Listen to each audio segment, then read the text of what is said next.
இடைக்கால பட்ஜெட்டில் car, bike, mobile போன்கள் மீதான உற்பத்தி வரி குறைக்கப்பட்டுள்ளது. சேவை வரியிலிருந்து நெல் மற்றும் அரிசிக்கு விலக்கு அளிக்கப்பட்டுள்ளது.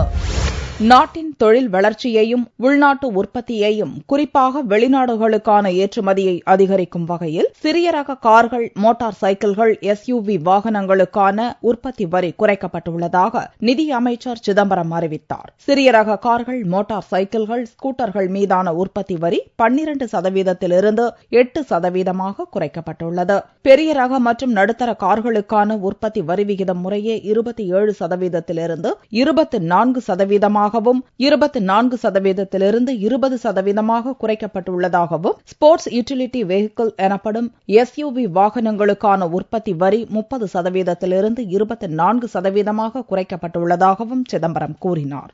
To give relief to the automobile industry, which is registering unprecedented negative growth, I propose to reduce excise duty as follows for the period up to 30/6/2014. Small cars, motorcycles, scooters and commercial vehicles from 12% to 8%.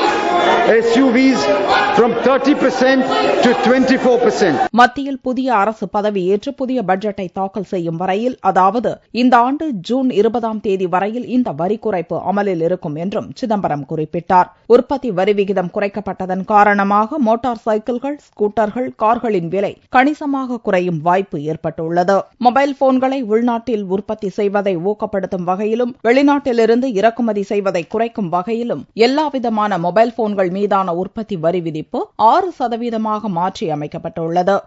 To encourage domestic production of mobile handsets, which has declined, and reduce the dependence on imports, which have increased, I propose to restructure the excise duties for all categories of mobile handsets. அதேபோல soap போன்ற பொருட்களின் மீதான உற்பத்தி வரியும் குறைக்கப்பட்டுள்ளது. இதனால் mobile phone, சோப்புகளின் விலை குறையும். இதேபோல் டிவி, பிரிட்ஜ், வாஷிங் மெஷின் போன்ற வீட்டு உபயோகப் பொருட்களின் மீதான வரியும் 12%இலிருந்து 10% குறைக்கப்பட்டுள்ளது. கடந்த ஆண்டு விவசாய உற்பத்தி பொருட்களான நெல் மற்றும் அரிசிக்கு விதிக்கப்பட்ட சேவை வரி முழுமையாக ரத்து செய்யப்படுகிறது. இதேபோல ரத்த வங்கிகளுக்கும் சேவை வரியிலிருந்து விலக்கு அளிக்கப்படுகிறது.